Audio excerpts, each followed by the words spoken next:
Now, give my opening statement.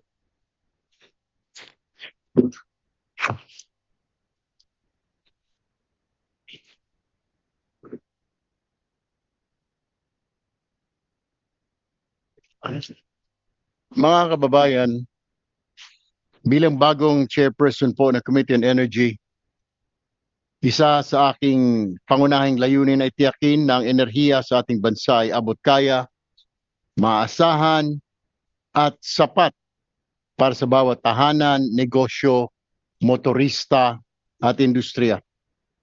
Sa madaling salita, paano ba natin mapapababa ang presyo ng gasolina dahil ito po lagi ang problema ng sambayanan? At paano tayo makakapaghanda sa panahon ng krisis? Nakita naman po natin nang sumiklab ang digmaan sa gitnang silangan, tumitinding tensyon sa West Philippine Sea at sa pabago-bagong presyo sa pandaigdigang merkado, iisa ang tanong ng taong bayan. Magkano na naman kaya ang gasolina bukas? Yan po ang hinaing ng nababahalang jeepney driver sa Quezon City, isang mangingisda sa Palawan, magsasaka naman sa Bukidnon, isang delivery rider sa Cebu. Alam naman po natin na pag tumaas ang gasolina, tataas din po ang mga bilihin. Hindi rin ligtas sa mga negosyante. Mataas na energy costs ang isa sa mga hadlang sa paglikha ng mga trabaho, pagpapalawak ng negosyo, at pagpasok ng mga investors sa ating bansa. Wala man lambang kayang gawin ng pamahalaan na interbensyon sa mga panahon na ito. At kapag kakaroon ng malalaking krisis supply ng langis, handa ba ang ating bansa? With that objective in mind, I deem it fitting for the committee to begin its work by reviewing the proposed amendments to the Oil Deregulation Act.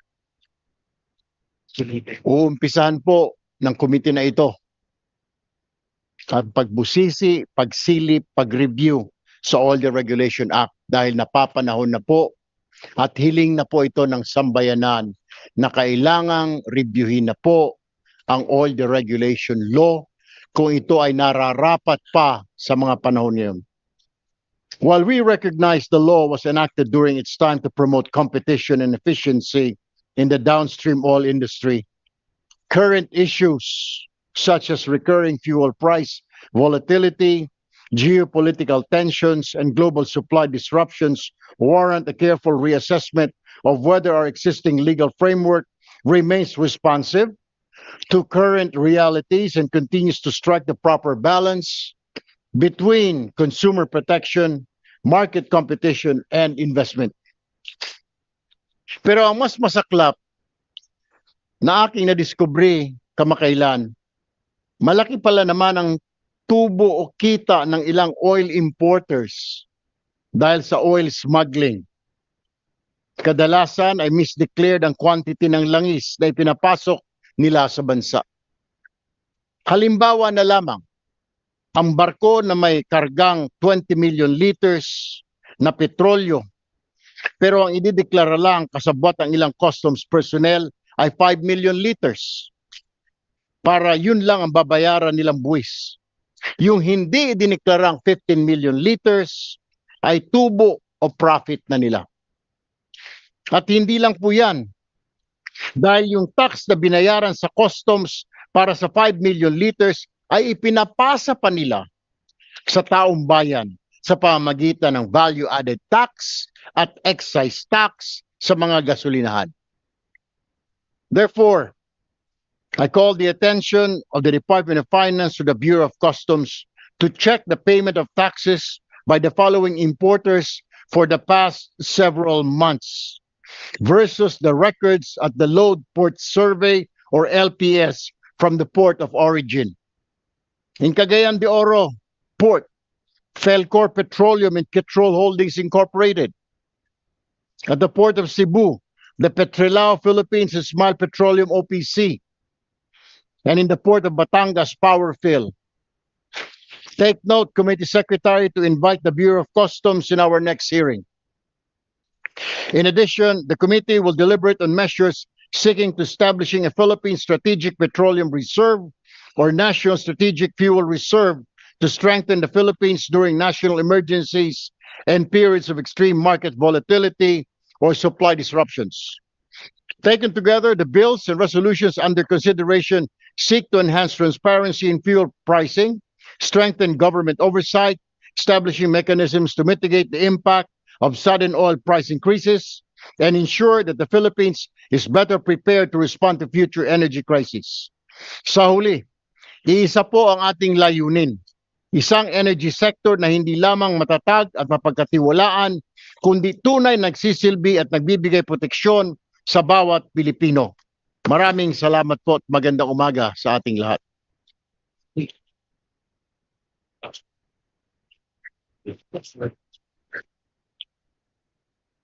With that, may I ask my fellow senator here if he has an opening statement, Senator Rafi? Yes. Yes, thank you, Mr. Chair. Magandang umaga po sa ating chairperson, Senator Erwin Tulfo, mga kapwa kong senador. Of course, tayo lang palang dalawa rito. At sa lahat ng ating resource persons. Nito mga nakaraang buwan, naranasan na po natin ng maraming Pilipino ang sunod-sunod na oil price hikes. Isa itong domino effect. Kapag tumaas ang presyo ng langis, kasunod ang mas mahal na pamasahe, dagdag na gastos ng ating transport sector, pagtaas ng presyo ng mga bilihin at mas mabigat na pasanin sa bawat pamilyang Pilipino. During the start of the conflict, nakapagtataka na ilang araw pa lang matapos ang sigalot sa Middle East, ay agad nang nagtaas ng presyo ang ilang mga oil companies. Kahit ang kanilang ibinebenta noon ay mula pa sa lumang buffer stock at hindi pa bagong imported na supply. Mas nakapapahala pa na umaabot sa halos 97% ang oil price increase sa Pilipinas. Mas mataas kaysa sa mga karatig bansa tulad ng Laos, Thailand, Vietnam, Cambodia, at Singapore. Dahil sa oil deregulation law sa 1998, tila nakatali ang mga kamay ng gobyerno habang tuloy-tuloy ang pagtaas ng presyo ng langis. If it no longer protects the Filipino people during the times of crisis, then it is time to amend and restore the government's ability to act against unjustified price increases. Andito pala yung mga kasama natin, of course, ating SP, President Wing Gatchalian, and then JVR Center. Mr. Chair, meron akong isang ipo-point out. Go ahead. Briefly, kasi mamaya pupunta ako doon, meron pa akong sariling hearing sa public services. Nandito ba yung Department of Finance and Bureau of Customs, Mr. Chair? The reason, Mr. Chair, because back in 2019, sa 19 Congress pa ito, nagbigay ako ng caveat na hindi ko papayagan na mag-renew ng contract ang SGS na gagawa ng fuel marking dahil ito isang bullshit. Kalokohan to. Ito isang inutil na gastusin sa ating gobyerno. Because back then, they were making money from the government of 6 billion pesos a year for 6 years. Excuse me, Senator Rafi, I think we have the representative from the Bureau of Customs. Okay, explain ko lang po briefly. Go ahead. 1 minute, Mr. Chair. 1 billion a year for 6 years. Now, yung fuel marking, of course, nakakatulong yon para mo-curtail ang smuggling. But nakita ko sa investigation ko at that time, it wasn't really helping that much because singil silang singil ng pera sa gobyerno when in fact they're not doing enough para mapakita talagang karapat-dapat silang mabayaran ng 1 billion a year at that time. Kasi ang mga tao sa ground na gumagawa ng fuel marking ay BIR and Customs. Now from 6 billion, it was increased to 13 billion. Na isa tong inutil at sayang na programa nating gobyerno. These contracts, correct me if I'm wrong, Bureau of Customs and Department of Finance, at that time, napag-alaman ko na by the end of the first contract by SGS, ita-transfer yung technology Kasi yung binabayaran natin doon yung technology, kasi yung manpower, it's being done by our people. Tama? And it is the technology that's worth by the billions of pesos ang binabayaran natin. Therefore, doon sa contract nakasaad, pagkatapos ng contract, ipapasa yung technology para tayo na lang ang gagawa. Pero bakit pa rin pinayagan ng customs at ng finance na mag-renew ng contract itong SGS? Yun na po, Mr. Chair. Sa susunod siguro ng hearing mo, pwedeng pag-usapan ng committee nyo ito. Thank you, Senator Rafi. I believe the committee invited the Department of Finance and also the Bureau of Customs. So take note. Thank you, Senator Rafi. We'll get back to that. SP Sherwin Gatchalian, do you have any opening statements, sir? Thank you very much, Chairman Erwin, and let me also greet Senator Rafi Tulfo and Senator Jay Versito today with us. Thank you very much for conducting this very important, timely hearing. Lahat tayo dumaan nung gera nung Iran at lahat tayo ay naramdaman natin yung epekto nung gera sa Iran dito sa sarili nating bansa. Nakita natin na napakabilis ang pagbabago na pwedeng mangyari pagdating sa presyo ng langis. No, from $60 per barrel, sumipa siya kaagad ng $100 per barrel in a matter of weeks. At dahil dependent tayo sa importation, kaagad naramdaman natin dito. So, Mr. Chairman, timely itong hearing natin dahil dapat matuto tayo dito sa nangyari sa Iran. No? At dapat matuto tayo kung ano ba ang epekto nito sa ating mga kababayan, sa ating transport sector, at higit sa lahat sa presyo ng pagkain. No? Kaya gamitin natin itong nangyari sa Iran as a learning process sa ating lahat. Nakita ko na napakadaming kahinaan na dapat nating ayusin. At nagpapasalamat po ako, nandito po si Secretary Garin dahil siya talaga ang main actor or actress nung tumaas po yung presyo ng langis. At alam ko ho, ang bigat ng pressures sa kanya dahil umabot tayo sa punto na baka wala tayong langis sa sarili nating bansa. Kaya tatlong bagay ang nakikita kong dapat nating talakayin dito sa Committee on Energy. Number one, natutunan natin na pwedeng mangyari na maputulan tayo ng supply ng langis.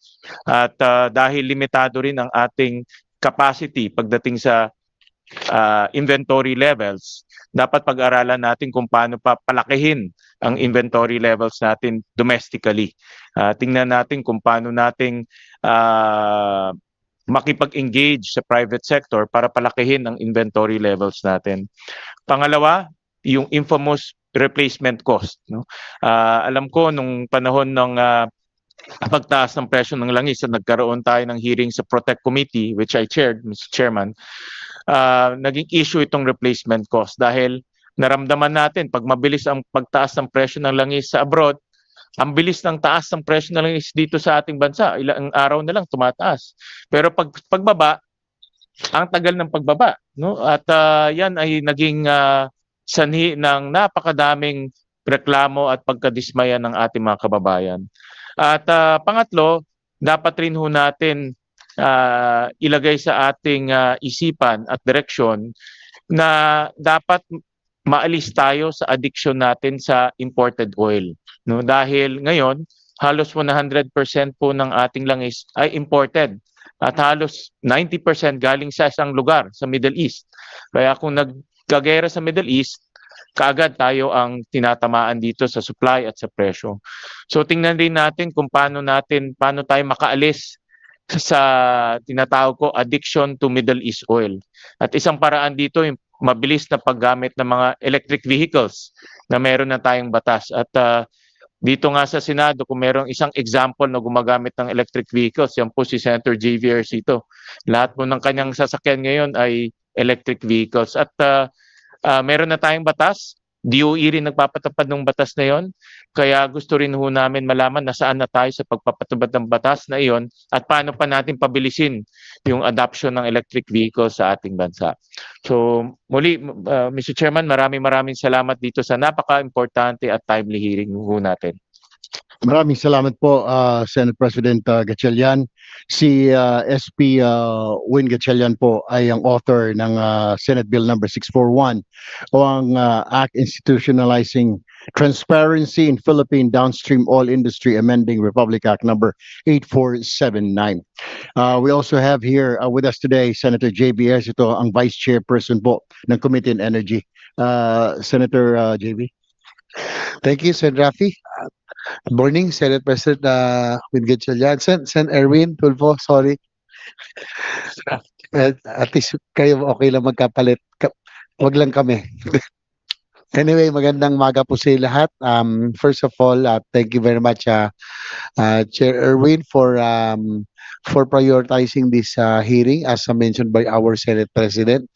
Nakitaan po natin ang mga problema, lalong-lalo na nung kasagsagan nung oil crisis sa Middle East, which makes this hearing much more significant. So I'm very happy also to note that at least the Senate is now back working and focusing on the important issues, important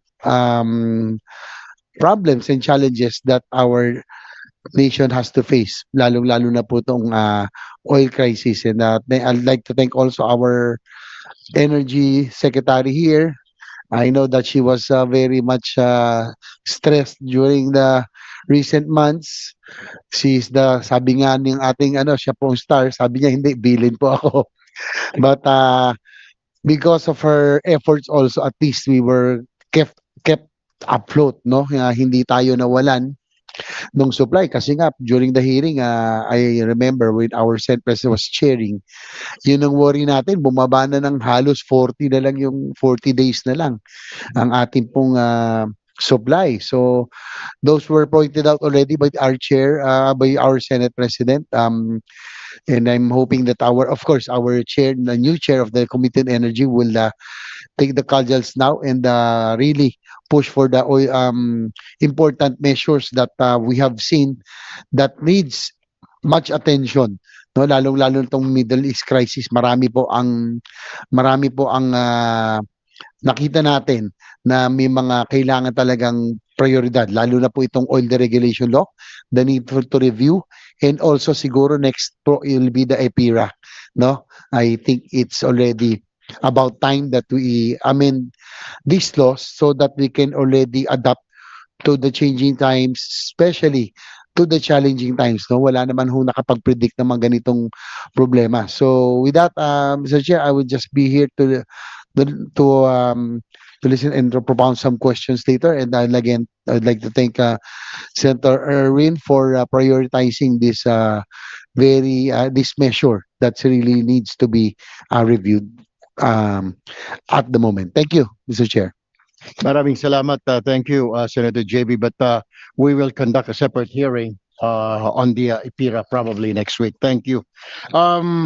For everyone's guidance, the rules of the Senate and the rules of procedure governing inquiries in native legislation shall continue to apply.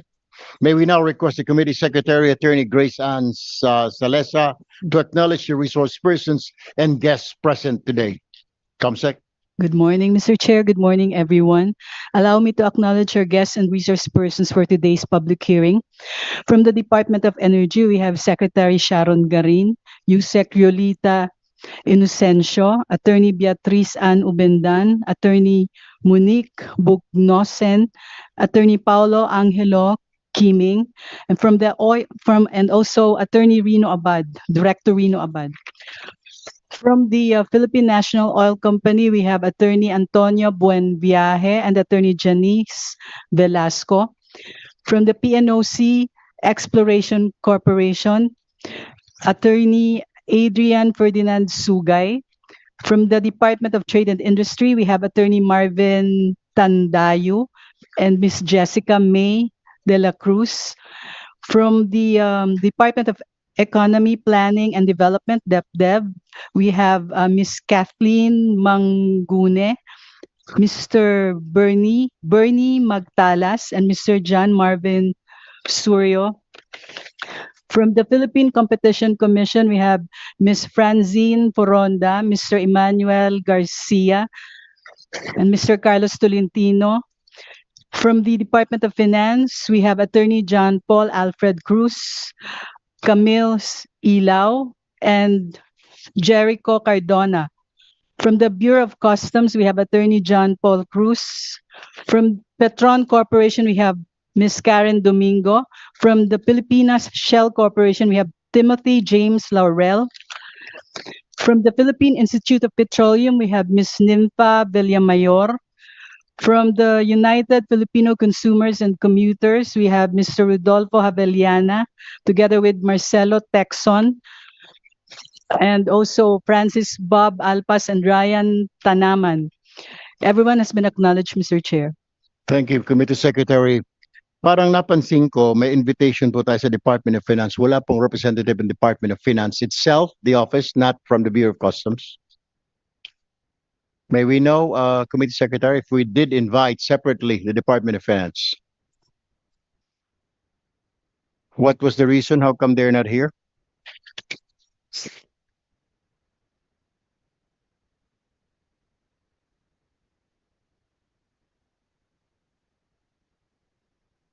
Well, can you, Committee Secretary, inform that I want to find, and I want to know bakit wala po sila dito.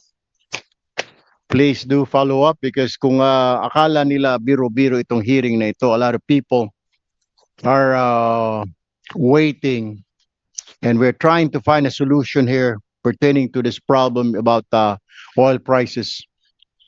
And I hope this hearing today we'll be able to find answers. Answers like questions sa mga kababayan natin for a very, very long time. Bakit pagtaas po ng presyo sa pandaigdigang kalakalan ng langis? For example, today, bukas automatic sa mga gasolinahan po natin, mataas na rin. When in fact, yung nasa gasolinahan, in-import niya po yun last week or last month pa.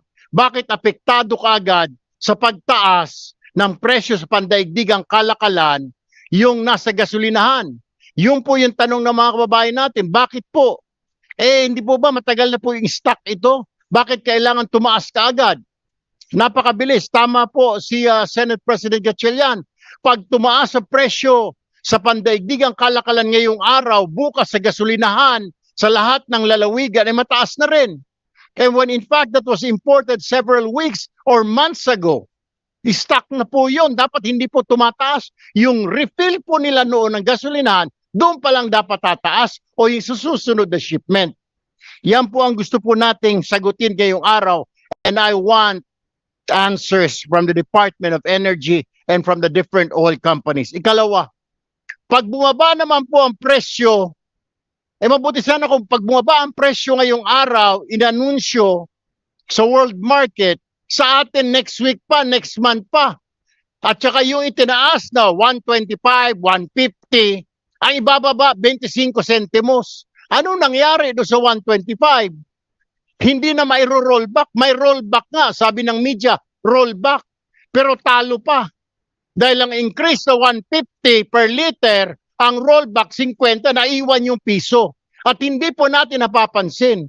Natutuwa tayo dahil ang press release may rollback 50 centavos. Ang tinaas 150. Next week na naman, may tataas na naman, piso na naman, rollback siya. 25, 75 lang. Naka 3 pesos na siya. This is what we want to find out in this hearing today. And I want answers. To facilitate an orderly and focused discussion, the committee will first hear from the concerned government agencies, followed by representatives from the petroleum industry, the business sector, and our consumer groups. We shall begin with the Department of Energy being the lead agency responsible for implementing downstream oil industry deregulation act and formulating the country's energy policies. We respectfully request the DOE to limit its presentation to 10 minutes. Thereafter, we shall hear from the Philippine National Oil Company, the PNOC Exploration Corporation, each with 5 minutes. Then they will be followed by the Department of Trade and Industry, Department of Economic Planning and Development, the Philippine Competition Commission, Department of Finance, and the Department of Transportation in that order. Each agency is respectfully requested to limit their presentation with 3 minutes. Following the presentations of the government agency, the committee will recognize the various representatives of the petroleum industry, the business sector, and our invited consumer organizations. We likewise request all non-government resource persons to keep their presentation within 3 minutes. To maximize our time, may I respectfully request my esteemed colleagues to reserve their questions until all presentations have been completed, to allow each resource person the opportunity to fully present their position. However, should any member wish to seek clarification or raise a matter that requires immediate attention, the chair will be pleased to recognize such questions as the need arises. I encourage our resource persons to be candid, straightforward. More than conducting a hearing or investigation, our common objective is to find practical solutions that will benefit the public. Let us begin with a presentation of the government agencies with the DOE. Mr. Chair, Thank you. Good morning, Senator Garin. Secretary Sorry, Secretary Garin. Good morning, Mr. Chair, Senate President, Senator JV, and to all the resource speakers that are here. Undersecretary Rio will present our proposals for the amendments. But before she present, Mr. Chair, the crisis that we underwent in the last 100 days has actually emphasized what we need to amend in the oil deregulation law, like the lack of regulatory powers of DOE over the industry, because it's basically a liberalized market-driven industry. Kahit sa presyo or sa stocking and even inventory levels, there's a limitation there, pati yung enforcement natin, Mr. Chair. So Rio will discuss that. And the second part, Mr. Chair, is the strategic oil reserve, the National Reserve, Mr. Chair. We're happy to report to you, Mr. Chair, that PNOC together with DOE has been talking to MIC and exploring the project. And fortunately, we're making good progress on this, kasi PNOC has the property, MIC is the source of funding, and PNOC actually has about, I think, about 10, PNOC Mother has about 10 billion as corporate funds that we cannot access. We're hoping we can access that through the next budget season. Para yun na lang gamitin, Mr. Chair, because to build a reserve for 1 million barrels is about 5 billion pesos. So Let me before you Yes. continue, Yes, sir. Secretary, if I may. I was talking to the government of the United Arab Emirates, particularly their ambassador. That's May I know, because when the last time I spoke with them, they were volunteering. As a matter of fact, even the president was informed about it, that they're volunteering to build us Yes, sir. a facility where we can store our reserves. Whatever happened Yes, to that sir. No, proposal? Mr. Chair, we're continuing the conversations, whether it's Aramco, who's the other company? Aramco and then the Saudi ADNOC. And even the Japanese, Mr. Chair, we're talking to them. There could be several parts of this project. I think one thing for sure, we need our own proper tanks also, and we can also develop more tanks and rent it out to Aramco, or Aramco can build it for us. And there are several iterations of the business model, Mr. Chair. But one thing is, I think we need to make sure that we have to have our own, just for national security, Mr. Chair. But a second phase of that could be agreement with these companies. Not only Aramco, there are several companies actually from all parts of the world, since they heard about our interest in embarking on the project. Marami pong proposals tayo. When do you think we can realize this, Secretary? Kasi these people or these agencies or this government are very willing and interested in helping us out. So kung nandyan na yan, may mga proposals po sila, kailan po kaya marirealize? Kailan po kaya mag-uumpisa yung construction nito? Para kung sakasakaling magkagulo na naman po sa Middle East dahil tayo po'y dependent talaga dyan, meron na po tayong paghuhugutan. Hindi na po tayo nangangamba, kagaya po kayo para kayong hilong talilong nung takbo rito, takbo doon, para kayo nagpapalimos kung kani-kanino. At least kung meron tayong reserve na ilang milyon, wala tayong kakaba-kaba, di ba? Kailan kaya ho marirealize ito? Yes, sir. Actually, it gives us a sense of confidence also na we can in fact even yung presyo din mamomonitor natin kasi sarili tayong pwedeng ibenta sa mga oil ka. But how long will it take to construct? More or less, Mr. Chair, if we're talking only about 1 million barrels, no, we can scale it up over time naman. Mga 1 year siguro, Mr. Chair. So within this administration, 1 year construction plus the permitting and everything that we have to do with DNR, mga importation, mga ganun. Siguro within this term, within this administration, Mr. Chair. So are you saying before 2028, makakapagawa na tayo ng ating oil reserves storage? Yes, sir. That's the plan. Actually, we're actually doing the calendars na, and hopefully last quarter of 27 or first quarter of 28, Mr. Chair. Okay, thank you, Secretary. Sir, if you allow, Yusek Rio will explain our proposals on the oil deregulation. Please, Yusek Inocencio. Mr. Chair, we'd like to present our proposed amendments to the Oil Deregulation Act. Next slide, please. Under this proposal, the DOE is authorized to impose calibrated, time-bound oversight measures to safeguard adequacy of the country's energy supply and mitigate the adverse effect of supply disruption or price volatility during energy emergency. An energy emergency is declared by the President upon recommendation of the DOE. These measures are the following: prescribe allowable range of price adjustments on all petroleum products based on prevailing international market conditions, supply dynamics, and public interest considerations. Implement appropriate energy conservation and efficiency measures. Direct government agencies and GOCCs to assist ensuring stability and adequacy of the domestic fuel and energy supply. Temporarily take over or direct the operation of any person or entity engaged in the downstream oil industry, and such other urgent measures necessary as may be authorized under existing laws. Slide 3, please.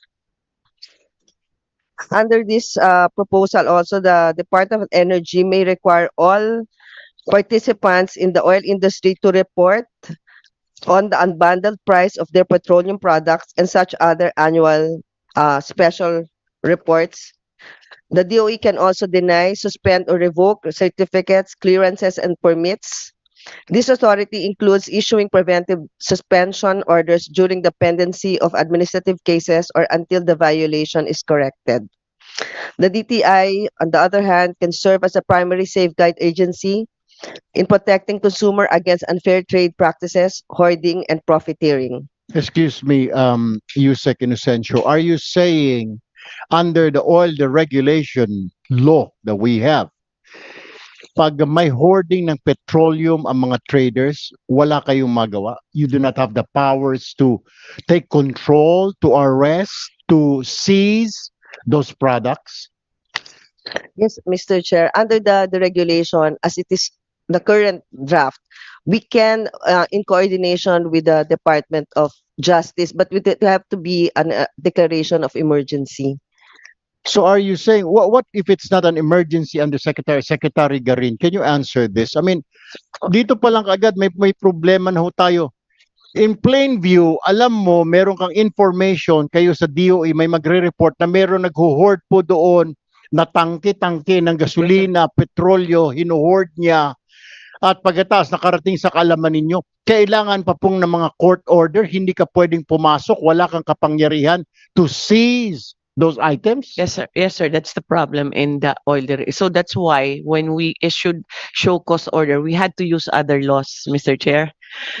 Hindi based on oil deregulation law. Kaya then dapat, kasi we had to go through PNP, DTI, DOJ, kung anong ibang batas na anti-hoarding, yun yung ginamit po namin. But under oil dereg, wala siyang hindi naka-state yan. Okay. Yes, sir. Kasi po ito, hindi alam ng mga kababayan natin na clearly, pag yung isang grupo, isang kumpanya, nagho-hoard na ng mga petrolyo para makontrol niya, wala tayong magawa. Kailangan pa natin idaan sa korte. I mean, you do not have the authority. Anong klaseng batas itong all the regulation law? Yes, sir. Hindi pa yata ho kami pinanganak ni Senator JB nung ipinasa ito na walang kakwenta-kwentang batas. Go ahead, Yusek Inocencio. Yes, sir. In reply to that, sir, we are proposing that there are two kinds of hoarding. One is by the petroleum traders, and one is by the consumer. And then for the petroleum traders, there would be a prima facie evidence of hoarding if there's an intentional withholding of petroleum products, including closure of bulk facilities without justifiable cause, posting of out-of-stock notices despite fuel availability, or the closure of retail outlet and or dispensing pump despite available stocks. Also, there would be a hoarding if there is unreasonable delay in the scheduled deliveries or in the release of petroleum products, and such other acts that may constitute hoarding. On the other hand, hoarding for consumers, there will be a prima facie evidence if there is a bulk purchase that significantly exceed normal consumption requirements without valid operational justification, repeated or multiple purchases by the same buyer within a short period of time without apparent lawful purpose, purchase of or accumulation of petroleum products through multiple containers or transactions in a manner indicative of stockpiling beyond normal consumption. Slide 4, please. We also included in our proposed regulation, although we included the Philippine Strategic Petroleum Reserve, but there is also a separate bill on this, Mr. Chair. But under this the regulation, we included it, and we said that, and we proposed that there would be a requirement that the government will have a 60-day supply, but DOE may gradually adjust this volume research based on energy security requirements and available resources. For slide 5, we also proposed the amendments to include new set of violations and their corresponding non-compliances. For example, for non-compliance of the minimum required minimum inventory requirement, there will be a fine of 250,000 to 500. And in case the violation is committed during the energy emergency, the fine will be increased from 500,000 to 1 million. Hoarding by traders, there will be a fine of 250 to 500, or imprisonment of 6 months to 2 years. And then hoarding by consumers, a fine of 10,000 to 100,000 and imprisonment of 6 months. And if it's done during state of emergency, the fine will range from 500 to 1 million. Sir, just because we have a 10-minute limit, Mr. Chair, can you go to the next slide? I wanted to emphasize lang that instead No, of the going 10 minutes, Secretary, what I meant was like Yes, sir. tuloy-tuloy. Pero if we ask questions, Alright, then sir. napuputol po yun. Yes, sir. But I just wanted to make emphasis on the on the Philippine Strategic Petroleum Reserve. Why do we need the law? It's more of to institutionalize, because it can be a project of PNOC even without the law, Mr. Chair. But there could having the law will we consider that one of the most essential, Mr. Chair, is if we go to the next slide, the fiscal incentives, Mr. Chair. If you have a strategic reserve, you can use the Philippines as a oil hub, which means oil companies that are sources, pwede sila mag-store dito sa Philippines, and they can sell it to other countries. They don't come here, even though we have Coastal and we have our may mga tangke tayo dito sa Subic, but there are taxes involved eh. So pag nag-charge ka ng excise, papasok, palabas, VAT na naman, hindi sila pupunta dito. They'd rather that's why Japan and all the other countries have like 200 days of reserve, kasi may fiscal incentive na magpatago ka ng petroleum doon, whether it's crude oil, petroleum products, Mr. Chair. Pero kung government yon, government importation, dahil buffer stock natin, Yes, sir. will it still be taxed dito sa inyong proposal? Or hindi na lalagyan ito ng VAT or excise pagpasok ng ating bayan? Mr. Chair, I think it will still be charged just for parity with the private kasi baka malugi yung private. But it can be proposed by it would be the Senate's decision if we want a special treatment for government importation, Mr. Chair. Because nung PNOC yung nag-import, nagbabayad talaga kami. But I think the main one of the main ano talaga na let's make this country attractive as storage facility para etong mga Aramco, mga ganun na lumalapit sa atin, they'd be willing to put it up here. They can pay us rent, and in fact, it might be possible that they can build another refinery somewhere else also in the Philippines, Mr. Chair. Since nabanggit po niya yung reserves na yan, mga ilang company ba yan na who are you're dealing with or in conversation na magtayo ng mga storage facilities dito sa ating bayan? Mr. Chair, like 2-3 weeks ago, METI was here, the Japanese delegation was here to discuss this also. They're also willing to help us set up a regional reserve. Ibig sabihin, pang Asia na siya. And we're actually doing, we have a TWG with them already. At the same time, they brought in the Middle Eastern countries. But it's not just, there's different Middle Eastern countries have approached PNOC, even Russian companies also, Mr. Chair. Marami yan, all over the world. Kasi Mr. Chair, ang logic niyan, magko-crude oil ka, production ka doon, halimbawa sa Qatar or wherever. So dadaan ka ng Hormuz, no? And then lalagay mo dito sa Thailand, for example, for refinery. Ang problema niyan kasi pag kailangan lumabas siya doon sa Hormuz eh. So that's why they look for stockpiling somewhere else outside Hormuz para kahit anong mangyari doon, makabenta na sila. Nandito na sa labas ng Hormuz, sir.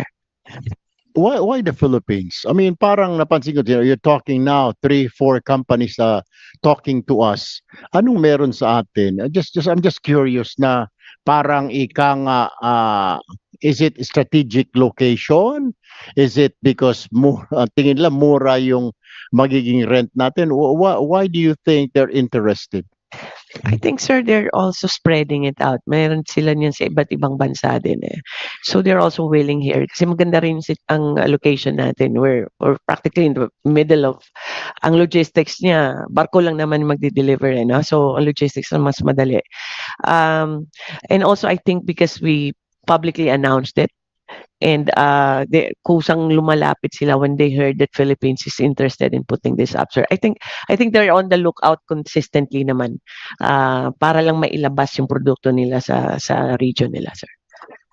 Before I forget, Secretary Garin, doon po sa nabanggit ninyo na mga amendments na proposals po ninyo for all the regulation, parang wala ko kayo nabanggit na pwede kayong makialam o magtanong kasi correct me if I'm wrong, tama po ba ang pagkaintindi ko sa all the regulation law na ang gobyerno hindi pwedeng magtanong sa mga oil companies kung magkano ang profit nila, magkano ang kinikita nila for every peso na increase sa gasolinahan natin?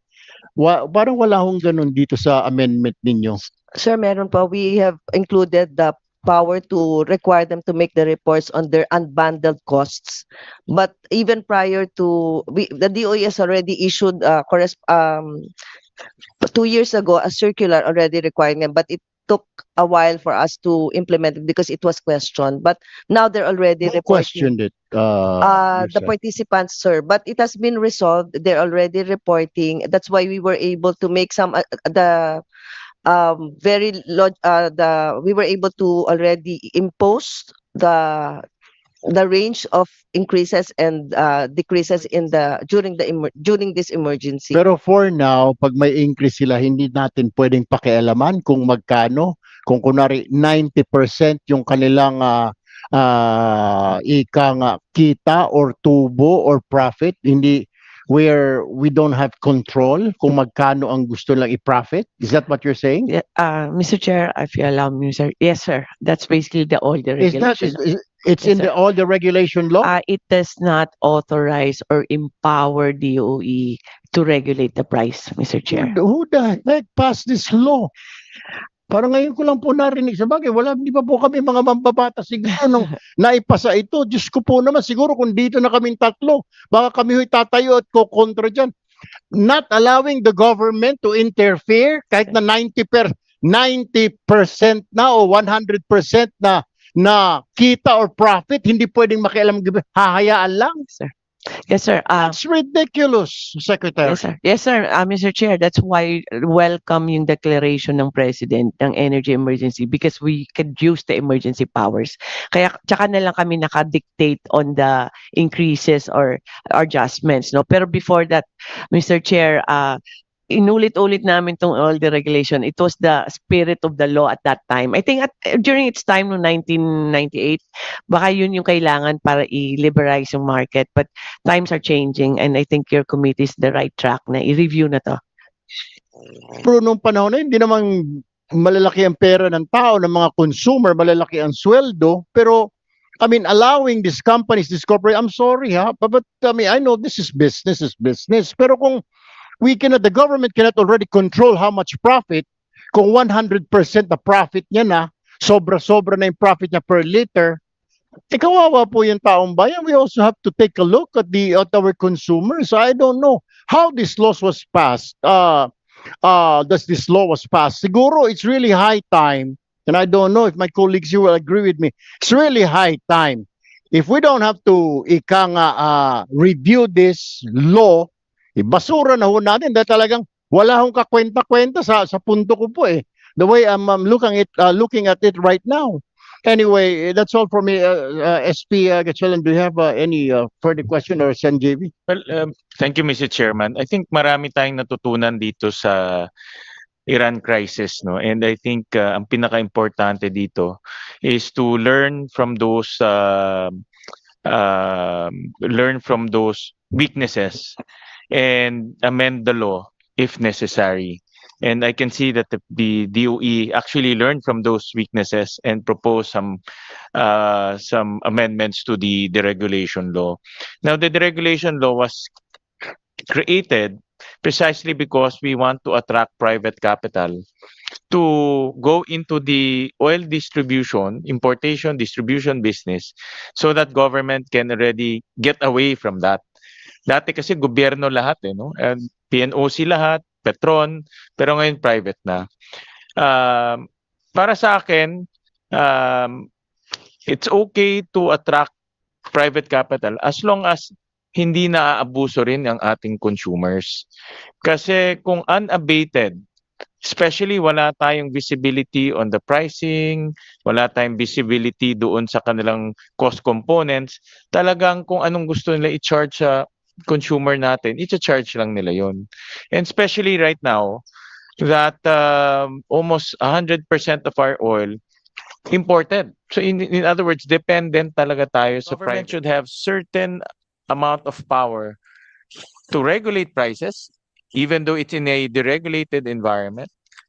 And at the same time, assure the public that the prices are reasonable, monitored, and within a reasonable range. So, yun ang nakikita kong important learnings natin from this Iran crisis.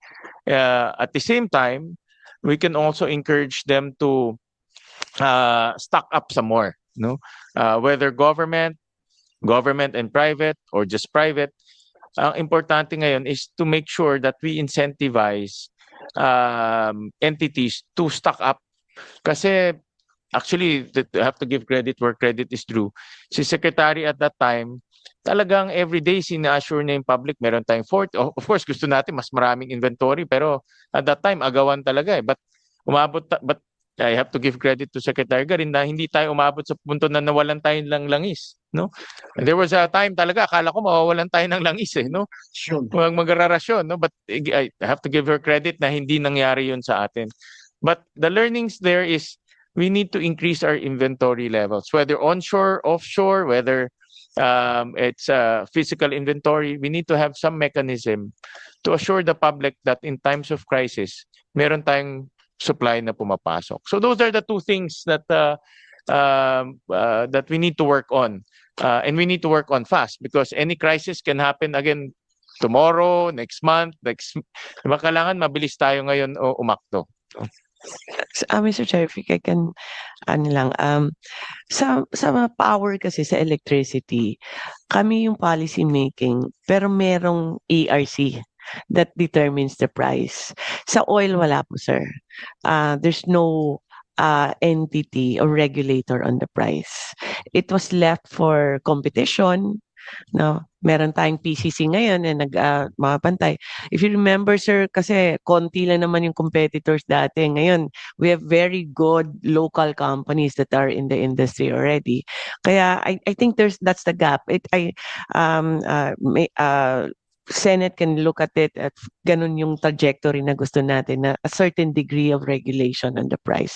Right now, wala talaga. We leave it to competition, Mr. Chair. It's a delicate balance, no? Because on the other side, we want the private companies to invest, no? And we want them to make reasonable profit, no? Because when they invest, obviously, the expectation is to make money, no? And that's normal, no? We will allow them to do that, but we cannot also allow them to make unabated profits. Kailangan may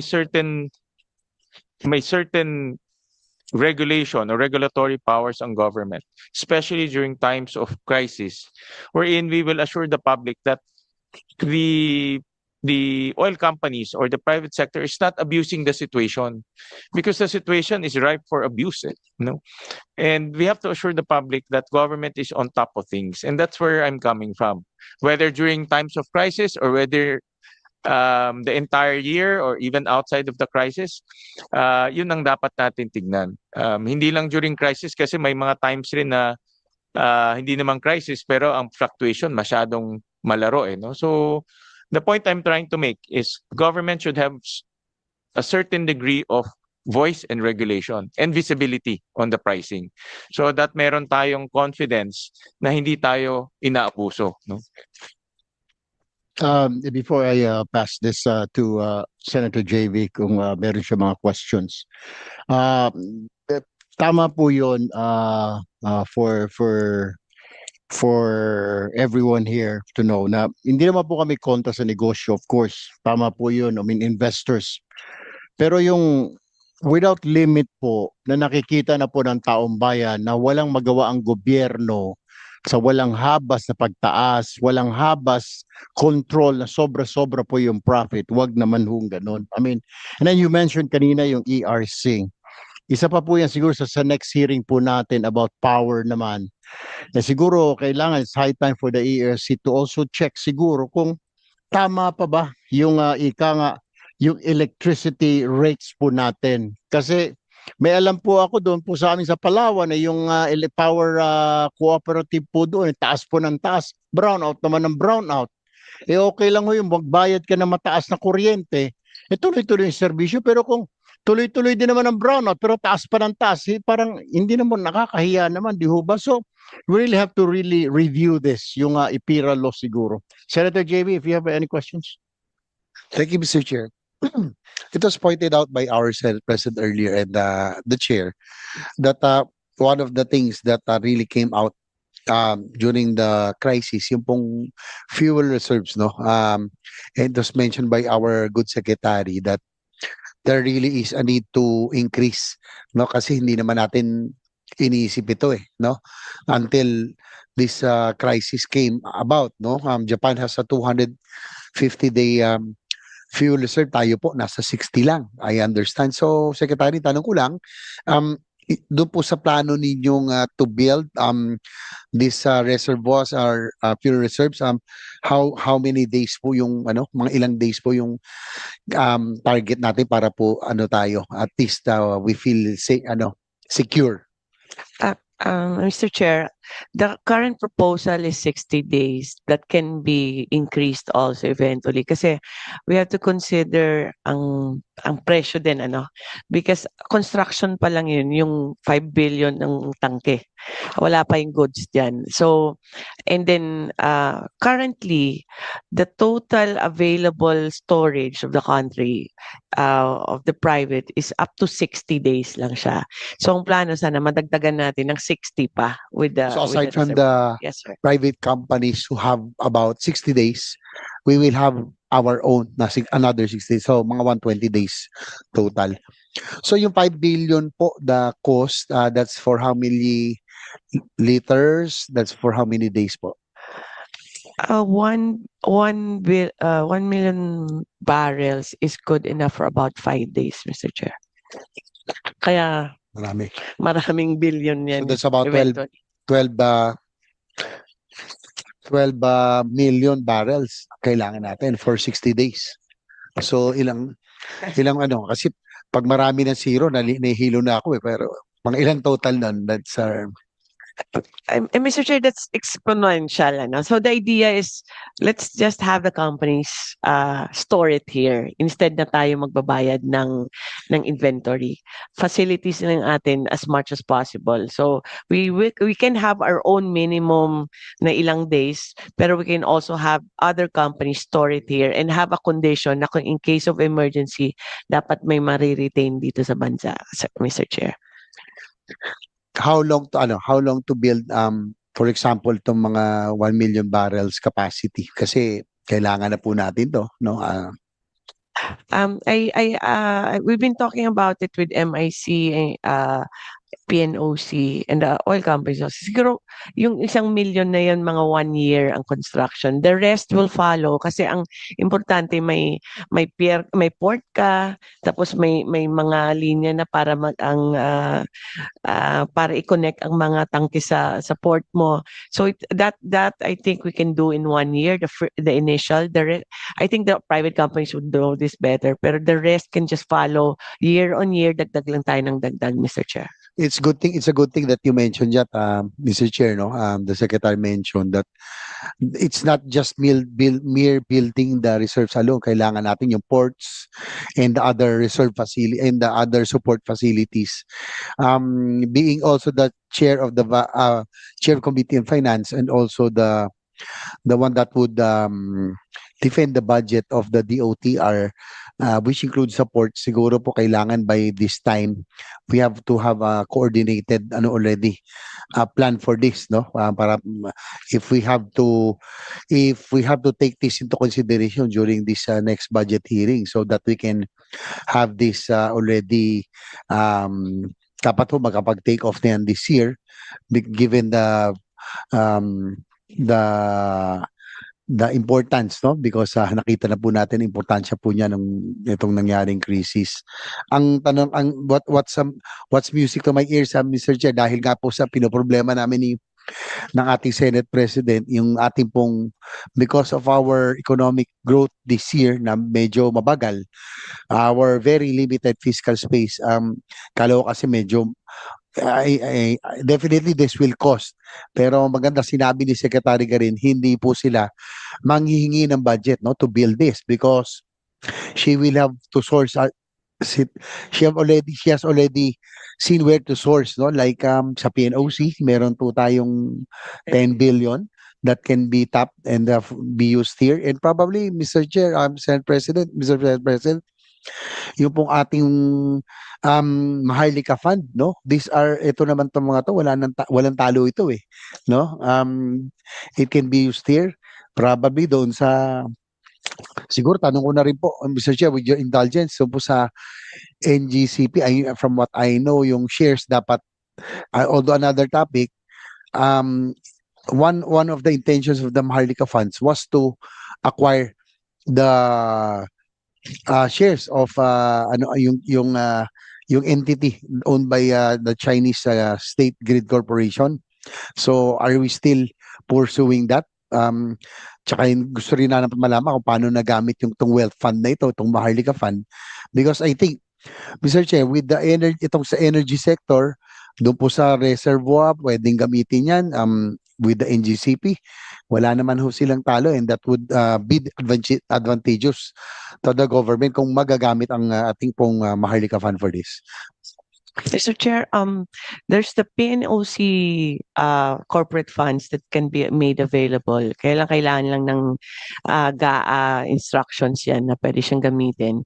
There's the MIC at yung private companies. In fact, some of these companies would be interested actually in joining this venture. Lahat naman nag-express ng interest because this is much needed in the country. So hopefully with what we're designing, we won't get it from the GAA, Mr. Chair, para the government can use it in more basic services, Mr. Chair. Siguro, Mr. Chair, before we continue, just the Chair Committee on Finance, the Secretary mentioned that it needs to be allowed, no, during the General Appropriations Act, being the Chair of the Committee on Finance, please let us know so that you please write us so that we can include this already as one of the provisions so that we can tap already the 10 billion fund of the PNOC that can be used to construct this reserve fuel tanks. Thank you, Mr. Chair. Thank you. Mr. Chairman, with Yes. your permission. In 2001, actually hindi na pala bago itong Strategic Petroleum Reserve, no? In 2001, the DOE issued Department Circular 2001-09-0028, no, establishing the Philippine Strategic Petroleum Reserve Program. So it's not a new idea.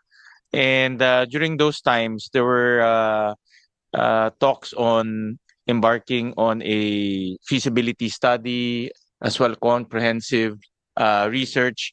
Ano ng status ng feasibility study and mga comprehensive research? I know si Rino ang pinakamatagal na dito sa DOE, so and I know alam ni Rino ito, no? So it's not a new idea, but what we want to understand is what is the feasibility aspect of this idea? Mr. Chair, at that time, kasi the IEA, International Energy Agency requirement, minimum requirement is for have a 90-day crude oil talaga siya. So at that time, ang naging approach nung JOGMEC, topped by METI, kasi Mr. Chair, ang JOGMEC is the operating arm ng SPR ng Japan. Sila talaga yung nagmamanage ng SPR. So, rightly so, sila yung kinontak ni METI. And at that time, ang study pa lang ni JOGMEC at that time is to give us an idea kung magkano ang cost of building a 90-day crude oil storage capacity and the product at that time. Parang dalawang component pa lang. The idea of that is just to give us an overview muna. And then later on, if the DOE nga and the government will decide, we can calibrate kung diretso ba tayo ng 90 days or we can do it by pacing. Yun ang idea nun. The next step would have been the in-depth study kasi nga ang consideration at that time, at yun pa rin ang consideration ngayon, is for PNOC to study the specific area of Bataan. Yun din po ang idea. Kaya lang po, at that time, for some, kasi nawala because of the change in administration. So naputol po yan. And it's only during this leadership now of our current secretary na ito pinag-usapan uli. So now, the approach now as discussed by the secretary, nagkaroon ng nexus na ngayon. In advance na ni secretary namin yung discussion with METI at nabuo na. This time, it's more comprehensive participation kasi nandyan na yung METI, nandyan yung area which is the research arm ng METI, andyan yung JOGMEC which is the technical consultant, at pumasok na rin ho ang JICA which is very interested in financing for free muna yung study. At of course, pumasok din po, na-invite ho nila yung ADNOC at saka yung Saudi Aramco because ang interest ng dalawa is to use us as a hub. At ang kanilang proposal is for crisis situation, may priority rights tayo doon sa nakaimbak nila. But for normal circumstance, they will be allowed to be the hub for the Asia Pacific region. As part, kasi meron na rin sila sa China, meron din naman sila sa Japan, parang an additional lang na hub dito sa Philippines. So, with the instruction of our secretary, nasundan na ho yung meeting na yon just this week. Kaya lang ang pinapauna ho, and we remember it always, Mr. Chair, yung palaging guidance ni Senator Win sa amin, is the committee chair of the Energy Secretary, give us the study, don't ask for fund without the study. So, kaya sinusundan na ho namin ang gustong ipatapos ngayon ni Secretary at ng side ni METI is unahin yung study. And this meeting, the second meeting, at least si METI nag-decide na kung sino yung itatap niya. Which is, na-decide niya yung meeting ngayon this week na si IREA and JICA will partner with each other, including JOGMEC, to conduct the study. But this time, iba ho ang study. Talagang nakasentro na ho doon sa Bataan at saka sa PVDIC in Mindanao. Iba na, hindi na overview because we dissuade them to still go to the overview. Kasi in the end, hindi naman overview ang ilalapit namin sa Congress eh.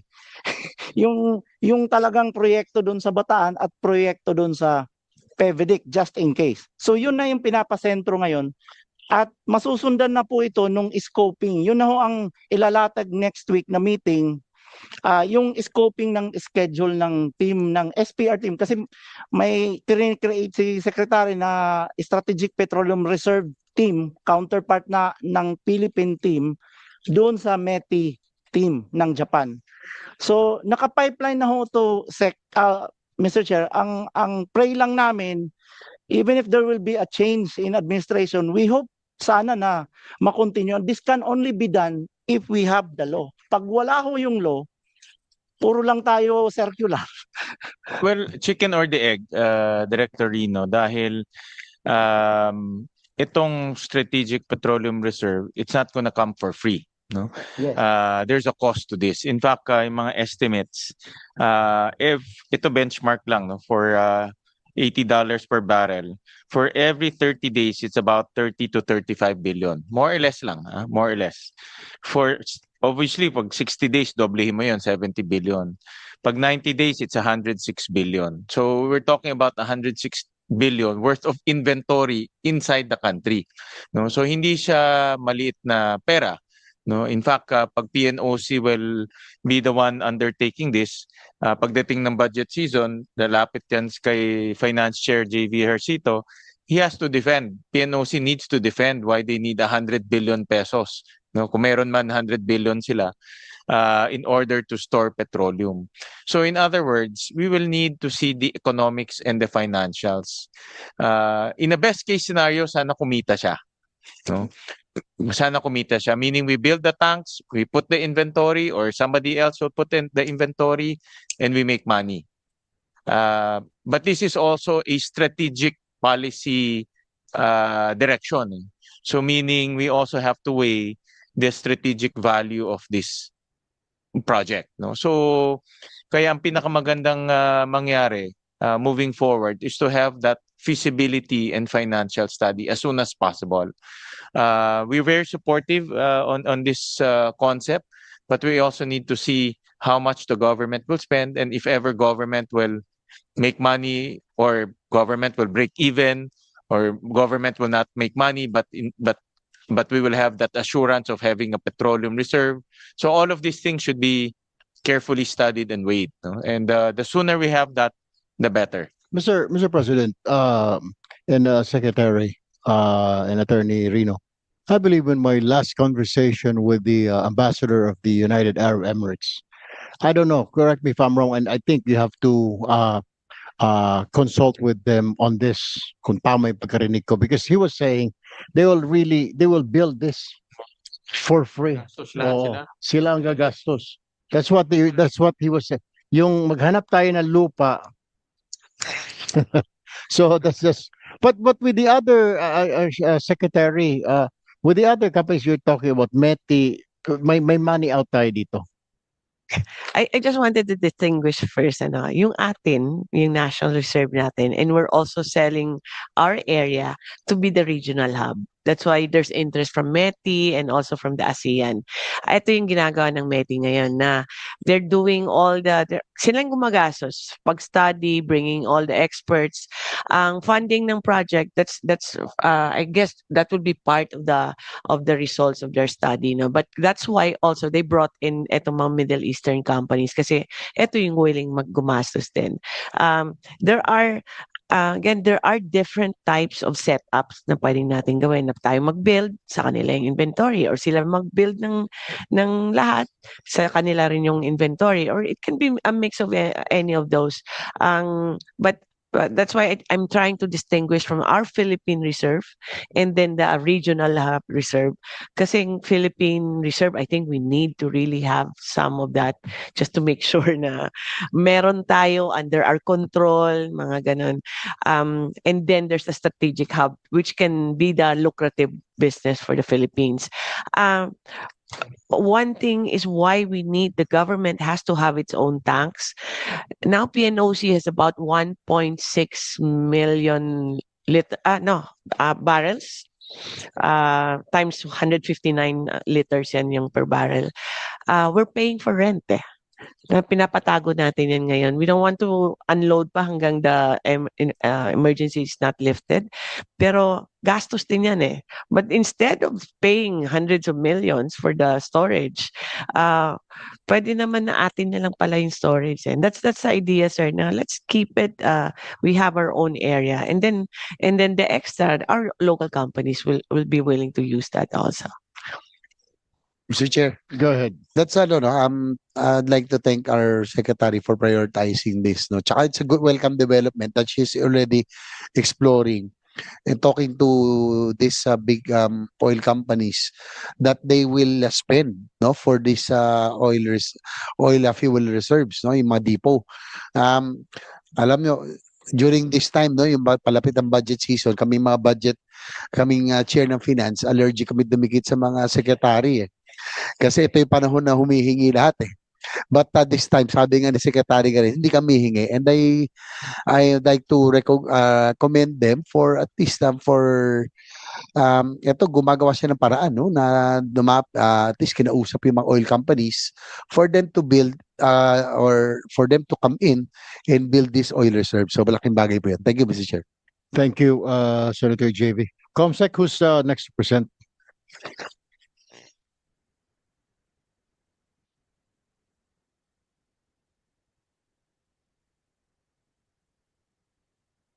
Okay, thank you, Comsec. Philippine National Oil Companies. Good morning, Mr. Chair. We have no separate presentation, and the DOE has already comprehensively discussed the PNOC's role in these activities, and also we support whatever the DOE's position in these bills. Just an update regarding the strategic petroleum reserve activities of PNOC. We are in coordination with the METI as discussed by the DOE, and we are expecting to have a feasibility study for a 15 million barrel reserve in Bataan by the end of 2026, and another study will be conducted after that for a establishment also of a 15 million barrel reserve in somewhere in Mindanao, most likely in the PBTEC area, Mr. Chair. So the DOE is just talking to one company right now, METI, or you will also start talking with other companies, Attorney Buenviaje or Secretary Garin? Mr. Chair, we're also in talks with the Middle Eastern companies, and one of their concerns is whether the oil that they will bring in and intended to be taken out also will be taxed. And talks with the PESA is ongoing, and our facility in Bataan fortunately is already PESA registered, and there will be some incentives for these companies to locate there. Thank you. Thank you. All right. The Department of Trade and Industry, you're next. Good morning, Mr. Chair. I'm Attorney Tanday from DTI, Consumer Protection Bureau. May I be allowed to read a portion of our position paper, but we'll commit to submit our official position paper to the committee secretary. Please. So while all the regulation law was enacted to promote competition and adequate supply in the downstream oil industry, more than 2 decades of implementation have revealed structural and institutional ambiguities that have constrained the government's ability to protect consumers, enforce competition policy, and respond decisively to abnormal fuel price movements. These gaps have fueled public distrust in fuel price formation and have limited the effectiveness of existing regulatory and investigatory mechanisms. As such, it is our position that these gaps demand comprehensive review, if not repeal of the ODL. As such, also DTI believes stronger state interference to the Department of Energy. Specifically, it recommends to first expressly affirm the authority of the DOE Secretary to require the submission of disaggregated or unbundled detailed fuel price data, clarify that such authority is for monitoring, investigation, enforcement, and what was mentioned earlier, to prescribe the allowable price range on all petroleum products. DTI also recommends to require all companies to submit regular confidential costs and pricing data to the DOE for monitoring and inventory purposes. In view of strict compliance, the bill should also provide stricter and heavier penalties for misleading price announcements and non-compliance with reporting requirements. Moreover, administrative and criminal penalties for hoarding, cartelization, and price manipulation, including higher fines and license suspension or revocation for repeat offenders, should be strengthened. While the law authorizes investigations into unreasonable price increases, it provides no objective standards for determining when price movement crosses the threshold. It does not provide a standard for unreasonableness of the increase of the pricing. This vagueness has weakened enforcement, discouraged consumer participation, and exposed regulatory action to claims of arbitrariness. DTI proposes that there be reasonable parameters such as disproportionate price increases relative to global oil prices, exchange rate movements, tax adjustments, and margin behavior. Lastly, we believe that the perceived failure of all the regulation is not inherent in the regulation itself, but in the failure to clarify and operationalize the state's retained oversight powers.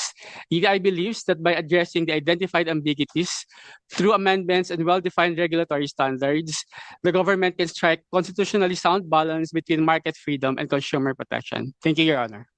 Thank you, Attorney Marvin Tandayo. But do you agree na it's high time na siguro na may say din ang gobyerno pertaining to the profits, nga ng companies na ito, that the government can also nga have a control, kasi right now talagang wala naman, narinig nyo naman, di ba?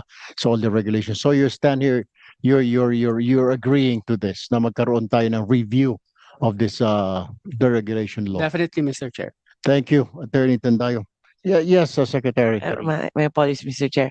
I just wanted to emphasize na under sa DTI na monitoring, the only petroleum products that that's under as considered as a commodity is kerosene and LPG. Doon lang sila pwedeng pumasok ng price monitoring. Na-exclude yung diesel, gas, wala siya sa under DTI na price monitoring, sir. So maybe something to revisit also, Mr. Chair. Thank you, Secretary. But I assure you that from here on forward, during this administration, we will do something about it. And then ito pong pricing na pwede na pong makialam ang pamahalaan. Anyway, DepDev, do you have any presentation? Good morning, Mr. Chair and members of the committee. We will have an official position, but let me just read some of excerpts from our draft position. Go ahead, please. So on behalf of DepDev, we express support to the overall intent of the proposed measures to protect consumers from fuel price volatility, improve transparency in the downstream oil industry, and strengthen the country's energy security and external petroleum shocks.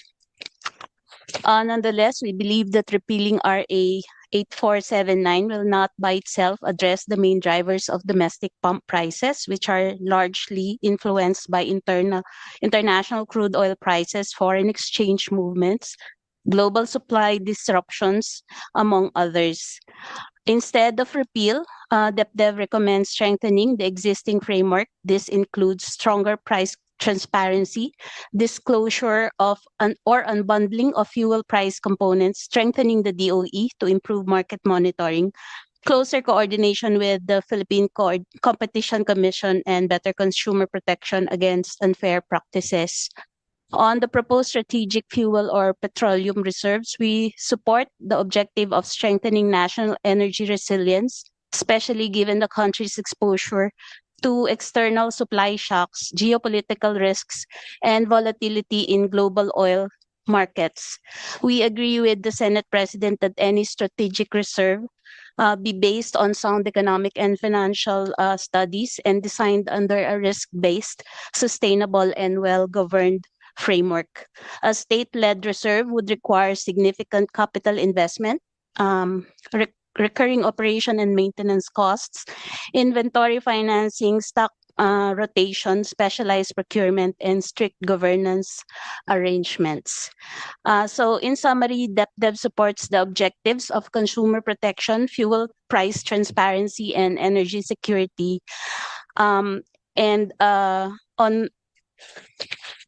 And additionally, we again support the creation of the petroleum reserves facility, subject to further studies on the economics and financials of the project, Mr. Chair.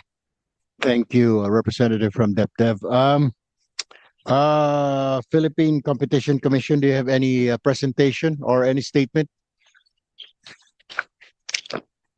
Good morning, Mr. Chair. I'm Francine Ferronda from the Philippine Competition Commission. We do not have a presentation, although we will be formalizing our position through a position paper. But if I may be allowed, Mr. Chair, may I read an excerpt from our current draft? Please. Thank you. The Philippine Competition Commission recognizes the overall objective of the proposed bills seeking to amend Republic Act number 8479, or the Downstream Oil Industry Deregulation Act of 1988, to promote a competitive environment in the downstream oil industry and respond to the effects of the energy crisis brought by the Middle East tensions.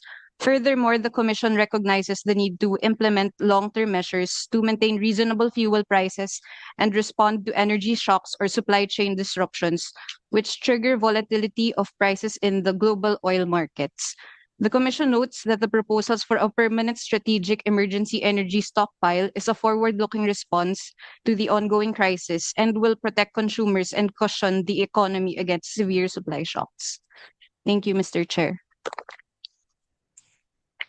Thank you very much, Philippine Competition Commission. Since we, COMSEC, whatever happened to the Department of Finance, because they're supposedly next to present, where are they? They did that, Senate Representative. Their contact. All right. I guess they're very special agency, you know. So therefore,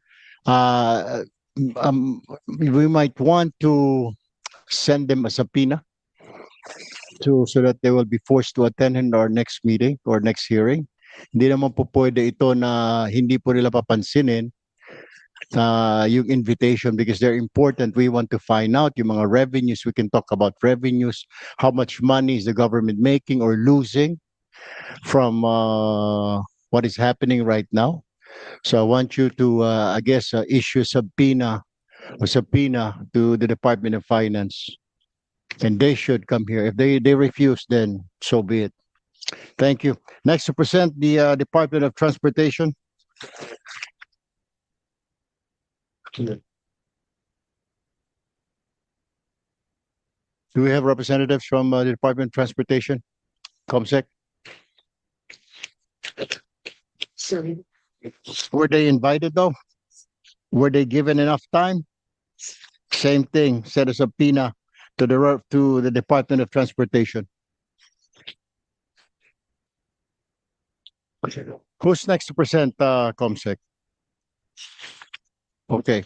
Petron, let's hear. Do you have any presentation? You're allowed 3 minutes for your presentation, please. Good morning, sir. Good morning, everyone. We don't have a PowerPoint presentation, and we will manifest that we will be submitting our official position paper on the matter. We received around 7 to 8 bills last Monday, and the topics were mainly on the amendments to the oil deregulation law and the establishment of the Strategic Petroleum Reserve. So while we don't have a very detailed position paper yet, kindly allow us to give our general comments on the bills that were sent to us. So for the establishment of the Strategic Petroleum Reserve, there were 3 bills that were filed by the good senators, and upon initial review, we are supportive of the current version of the Senate bills on the establishment of a Strategic Petroleum Reserve. The bills emphasize that the proposal is a primarily state-led, government-managed strategic reserve framework to ensure the continuous supply of fuel, especially during times of global supply disruptions. And as the Secretary mentioned, they envision that the Strategic Petroleum Reserve will serve as a complement to the existing inventories of the oil companies. On the bills proposing amendments to the oil deregulation law, we note that the DOE has already established the requirements for the unbundled price adjustments, as explained a while ago. And there was a bill on the establishment of an emergency oil price stabilization fund. We note that what is critical there is the government's capability and the readiness to implement and sustain the said fund without compromising the viability of the business operations of the oil companies. Those were the bills that were sent to us for initial comments, sirs, and we will submit a more detailed position thereafter. Thank you. Thank you, Petron. Comsec, I stand corrected. Can you send them a notice to explain why they were not able to show up today, both the Department of Finance and the Department of Transportation? Please do so. Thank you. Next to present is Filipina Shell Corporation. Do you have any presentation, sir? Good morning, Mr. Chair. We do not have a presentation, but we do have I do have a statement to Please go deliver. ahead. Thank you, Mr. Chair. And first and foremost, thank you very much for inviting us to this particular hearing. So firstly, we as Shell, we support the government's thrust on securing the supply of the country. Second is that we also support the efforts to ensure that public good is well served. In view of this, Shell will ensure its active participation in providing its inputs and crafting of this particular law, and participating as well in the technical working group as and when needed or when it is established. Second is that in view of the upcoming draft of the laws and its implementation, we pray for an assurance of a level playing field when it comes to the implementation of these laws, that it will cut across fairly in the industry. It is critical that in the spirit of open, fair, and robust competition driven by the oil deregulation principles, that it should be taken into consideration as well in the drafting of whether it's an amendment of the oil deregulation law. As further mentioned by Senate President Gatchalian earlier, there is indeed a need to ensure that there is a balance between what will be drafted in order to ensure also that investor confidence, which is heavily influenced by that balance, continues to remain in the country. That's it for now, Mr. Chair, and thank you very much. Thank you, Mr. Laurel. Noted on that, and just want to make to assure you that, of course, all of you will be part of our technical working group, so you can put your inputs there. If there are things that you don't like, then we can discuss it. Syempre, definitely, if we're crafting laws, isa kayo sa mga stakeholders doon. So we really need your inputs, definitely. That's 100% positive and sure. We will listen to your position, definitely, all the way, all the way. Thank you. Let's hear it now from Chevron Philippines.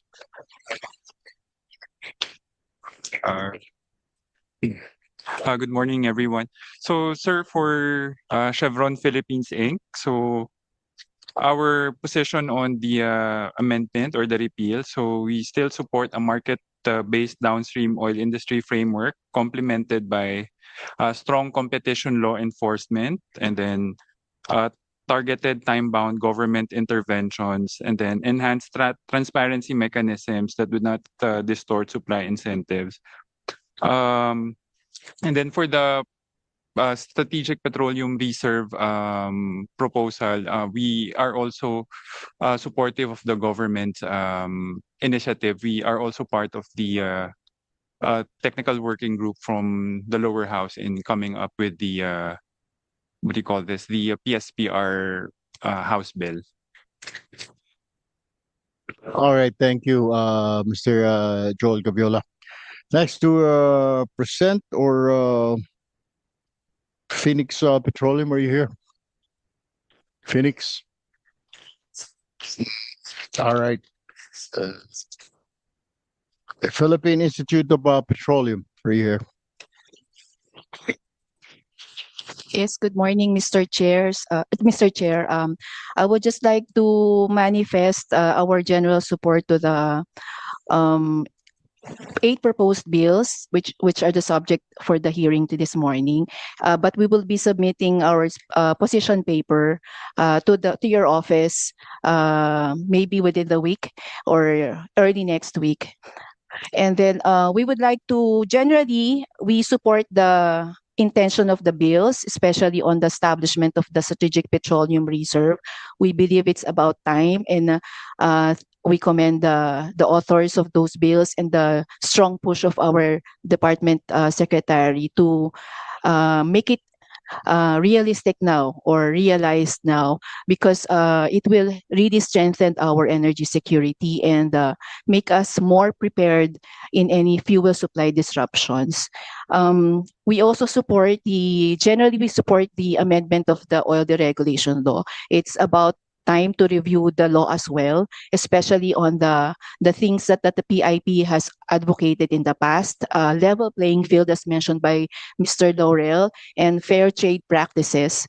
We are willing to sit down with the committee as a member of the TWG to help, especially the Office of the Department of Energy in providing our inputs on how the Strategic Petroleum Reserve will be commercially or operationally feasible, because it's not really easy to manage or operate a terminal, an oil terminal or a depot for that matter.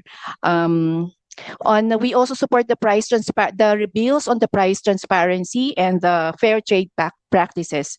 And we hope we could continue to work together with the Senate Committee on Energy, especially on other issues and concerns of the downstream oil industry. Thank you, Mr. Chair. Thank you, Ms. Villamor. Knowing that you're supporting most of these bills, we do appreciate it. Comsec, who's next to present? Independent Philippine Petroleum Companies Association, are you here, sir? Or ma'am? Morning, sir. Yes, thank you, sir, for your invitation. The IPCA members are in full support of the establishment of the Philippine Petroleum Reserve, as it ensures the stable supply for the country. Due to the Oil Deregulation Act, because of the Oil Deregulation Act, our association was created because we are composed of the local oil companies. But when it comes to the amendments for the oil deregulation, it's also a welcome achievement for us, because effective regulations has to be organic and reflective of the current situation. And I think it's also high time that the amendments has to be considered. That's it. Thank you. Comsec. United Filipino Consumers, are you here, sir? Magandang araw po sa inyong lahat. Ako po ang Pangulo ng UFCC at kami po ay nakapag-submit na sa COMSEC ng aming position paper. Ito po ay hanggang 12 mungkahi at nakalagay na rin po dito yung mga dating punto na paano natin maiwasan at mapapalakas lalong-lalo na po ang Department of Energy. At kanina po Mr. Chair, nabanggit nyo na rin yung usapin ng kuryente, ay binigyan na rin po namin ng kopya ang inyong tanggapan. So dalawa po ito, para sa EPIRA at sa Oil Deregulation Law. At siguro po ay magandang malaman ng lahat na kahit noon pa, kahit nung mga panahon pa ng 50s ay nariyan na po ang Chevron sa Pilipinas, ibig sabihin sa pribadong kumpanya, hanggang dumating yung administrasyon ng ama ng ating presidente ngayon, na dumating din yung matinding krisis. Ito yung 72-73. At dahil po dyan, ang Ministry of Energy ay gumawa po ng 10 taong programa. 10 taong programa na ipinapakita ang paghahanda natin para tayo ay maging self-sustaining. At sinundan po yan nung isang 1986 na plano, 5-year plan, na dala rin po natin. Sigurado po ako sa tanggapan ng DOE meron po nito. Ito yung National Energy Program 1986-1990. Pero dahil sa EDSA Revolution, marami rito hindi ho natupad. At karamihan doon sa naganap nung nakaraang 10 taon ay binigay naman natin karamihan ng mga kumpanya sa mga pribadong kumpanya. Kaya inaabot po natin itong problema na ito. At gusto ko po rin banggitin sa inyo, isa po sa kasapi ng UFCC ay siya po yung Chief Financial and Management Chief ng Ministry of Energy nung panahong kasagsagan ng krisis, at siya rin po yung nasa likod ng Oil Price Stabilization Fund. Siguro po ibibigay ko yung mikropono kay Ginoong Marcelo Tecson na malaki po ang utang na loob ng consumers at ng bansang Pilipinas dahil nung panahon nila ay talagang pinakita nila na dapat ihanda ang Republika sa anumang estado, may gera o wala, dapat meron tayong establing enerhiya para sa ating pambansang kaunlaran. At ang unang magbebenepisyo siyempre ay ang mga consumers natin na ngayon ay kabaliktaran po ang nangyayari. At maganda po na ng ating direksyon ay ibasura ang Oil Deregulation Law dahil sa 28 years simulang isinilang ang Oil Deregulation Law na sinasabi noon na magpapalakas ng kompetisyon, tumaas nga. Ano po yung kompetisyon? Subalit ang presyo naman ay nanatiling mataas. Ano po? So, okay yung kompetisyon, pero ang presyo okay ba? Ano po? So, kung mamarapati niyo po, Mr. Chairman, ibibigay ko po ang mikropono kay CPA Marcelo Tecson na dating Chief Financial Officer or Chief and Financial and Management Chief ng Ministry of Energy. Maraming pong salamat. Maraming salamat. Sandali lang po, bago po ninyo ipasa yung mikropono kay Ginoong Tecson. I'll give you 3 minutes, Mr. Tecson, to give your statement. Ano po. Pero I just want to remind the UFCC na kung ako po personal, tanungin ho ninyo, I've been wanting na ibasura po itong all the regulation. But since may mga miyembro po ako ng committee, I have to get the approval and I have to get the approval of the entire Senate kung ibabasura po natin. But for now, let's talk about reviewing it dahil hindi po talaga ako sangayon. I'm one with you. I'm one with you with what po. you're saying na medyo hindi ko maintindihan kung bakit naipasa po itong batas na ito at nakalusot na instead na makatulong, hindi po talaga nakatulong. Kahit nung kolehiyo po ako, sumasama po ako sa marcha noon, kontra po ako rito sa batas na ito. Hindi po ako natutuwa ho dito sa batas na ito nung ako po ay nagko-cover, nung ako po ay isang mamahayag. I totally disagree with this. Pero syempre ho, kailangan ho nating maghinay-hinay din at pag-aralan itong mga panukala na ito. Kailangan ho natin. Because for me, Ginoong Habilyan, I'm not happy with this. I'm really not, to tell you the truth. Pero kailangan ng consensus of everybody and all the stakeholders. Syempre kailangan din po ng mabuhay ng mga negosyo, definitely. Kung sinasabi niyo yung All Price Stabilization Fund, mukhang hindi na po gagana sa panahon na yun na we have to put up money for this. It will be hard kung saan po tayo kukuha ng pondo. It's easy to say na OPSF, pero it's really hard. But anyway, kung may mga suggestion po yung inyong grupo, other than oil price, yun na nga suggestion ng DOE, meron po tayo mga oil reserves, siguro ho, para hindi ho tayo kinakabahan. Go ahead, Mr. Texon, you have 3 minutes.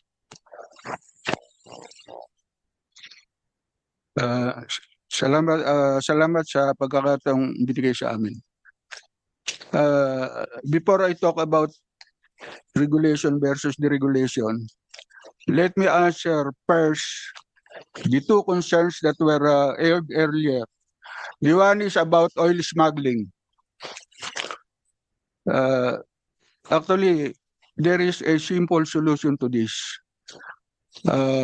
Based on the estimate of former Secretary of Justice Remulla, the annual loss from oil smuggling is already 100 billion pesos. Years before, 357. There was a summarized loss of 357 billion for a number of years.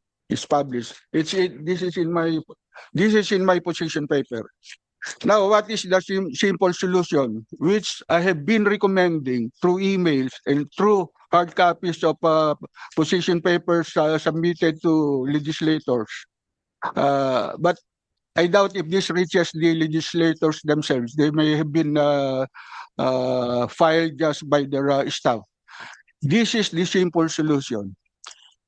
There is rampant smuggling because the economics of crude oil refining was lost when the oil regulation law was passed.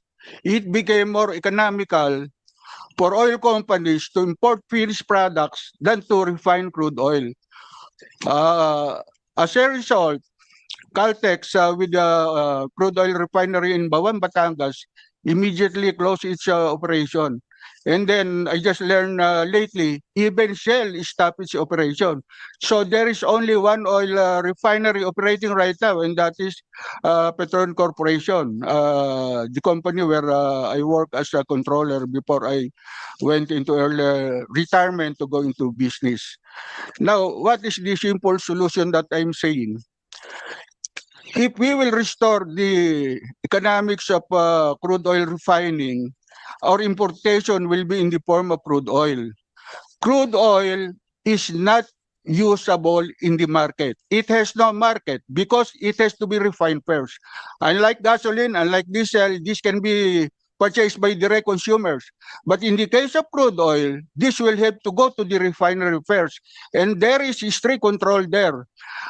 Firstly, there are only few importations by crude oil refining companies. During our time, it's just about one shipment a month. In the refinery, there is an assigned customs storekeeper that look into transactions. So there is strict control in product movement. It is also subject to audit by SGB or other external auditors. So it is difficult to cheat. So the payment of tax, it is very difficult to cheat on taxes. So if we will restore, if we will change our economic policy and give economic advantage to crude oil refining and let the independent oil companies purchase from Petron or from other companies that will put up refineries, oil smuggling will be minimized. Now, how do we do it? The first impulse is objection because, that will mean another tax incentive or lowering of taxes for crude oil. No, that is not the solution. The solution is to raise taxes of imported products. Magkakaroon pa ng additional income ang Department of Finance. So there's no reason for them to disagree. Ito, we will not need any huge budget. We will not need infrastructure. The system is already there. It's a matter of returning to what we were doing before. Under regulation, we already encountered, we already experienced some of the problems that we're experiencing right now. Mr. So that- Texon, sir, I'm sorry to cut you in.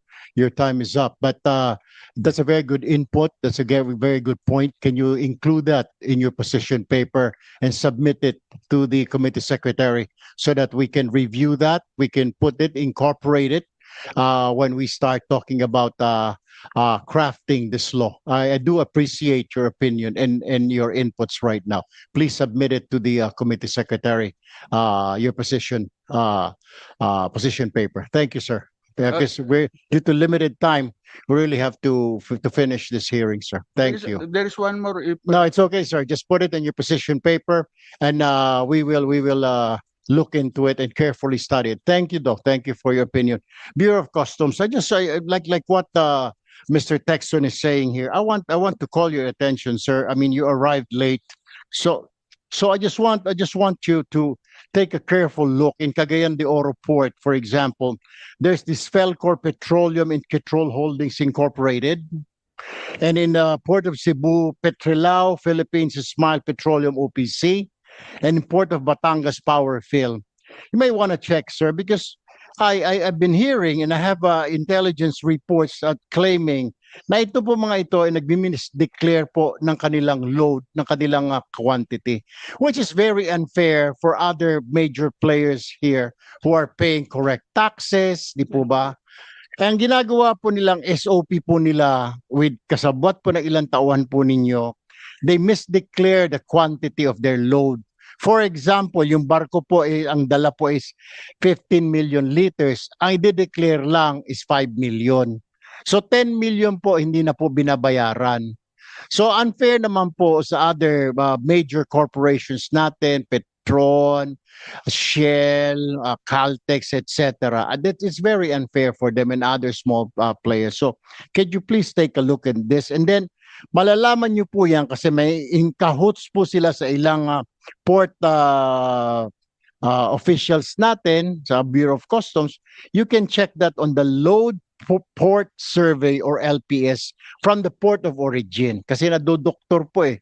Pag binigay na po ng barko, nadoktor na po yung pakiusap ng ilang tauhan natin. So you might want to check the LPS Load Port Survey from the origin itself. Para naman maging level ang playing field. Nagbabayad po itong mga major players natin, tapos itong mga ito, hindi po nagbabayad ng tama. Masyadong malaki na po ang profit. Alright? So that's next hearing po natin. I want to hear from you again on ano na po ang nagawa ninyo dyan. Okay? With that, the committee thanks all our resource persons, stakeholders, and my esteemed colleagues for their valuable participation and insights. Today's discussion have provided the committee with valuable information and perspective that will greatly assist us in our consideration of the proposed measure. The committee directs the Secretary to consolidate all position papers, comments, and recommendations submitted by the resource persons for the consideration of the committee. And I'd like to inform everybody, including the public watching right now, this committee will not stop hanggat hindi po ma-review ito pong oil deregulation law. Dahil ang oil deregulation law ay tinatag po para sa mga tao, hindi po para sa iilan. I will make sure as the chairman of this committee, habang nandito ako, i-review po natin ang batas na ito, na hindi na po maulit yung mga sinasabing presyuhan na katakataka na pag tumaas sa world market ang presyo, bukas na bukas sa gasolinahan, mataas na rin. Pag bumaba ang presyo sa gasolina sa world market ngayon, next month pa, bababa yung presyo. Dapat pantay lang, di ba? Pag tumaas ang presyo sa world market today, abay tataas ang gasolinahan natin, dapat na hindi. Dapat pag bumaba, ganun din. At saka dapat kung magkano itinaas, kunwari 150 per liter ang tinaas, dapat 150 rin ang rollback, hindi 25, hindi 30 centimos dahil naiiwan po yung iba. And we will make sure that this will not happen again. Kaya po tayo narito, we will review this all the regulation law. Maraming salamat po for those who have not yet submitted their position papers. We respectfully request that you do so at the earliest opportunity to assist the committee in its deliberations. The Secretariat will likewise issue the appropriate notices or notice for the next hearing. There being no further matters to discuss, this hearing is hereby suspended. Thank you. Good day to everyone.